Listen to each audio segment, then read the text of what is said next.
Život má být živý, yeah. Teď tato chvíle je heslo, to je klíč. Dnes tento den pod životu ano říct.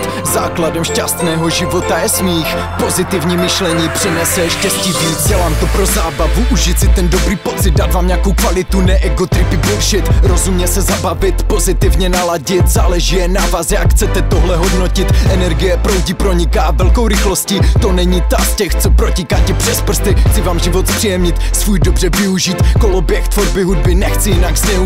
Cítím, že mám poslání, nebýt jenom k posrání. Jsem tvor tvořivý a vím, že musím zastavit tohle znásilňování, kterému se každý radši zády otáčí a to mě vážně vytáčí. Tak se pojďme spojit, nenechme to dojít do fáze, kdy nebude možné se egu postavit. Nekrmte ho bohatstvím, radši ale spojenectvím. To je to, co nám dá teprve ten pravý blahobyt. Život má být živý, hej, nesmí to být nuda. Projev té své živly, to je naše hudba. Koluje nám skrz žíly, pojďme všichni hurá. Měl by být plný síly, žádná noční můra. To je podstata bytí a vím, co je smůla. To je důvod těchhle bicích, pro mě 1-0. Chci probudit ty spíci, křičící tam z dola. Systém se řítí, ale je to dobrá škola. Život má být živý, hej, nesmí to být nuda. Nemá určen míry, vše je tvoje volba. Záleží, kolik víry dáš na svůj odhad. Přesně tuto chvíli máš na svůj obsah. Je tvá a je free, není žádná norma. Pořádně ji využij, nemusí přijít znova. Hlídej a važ si, dokud je nová. Příležitosti čekají, pokud si troufáš.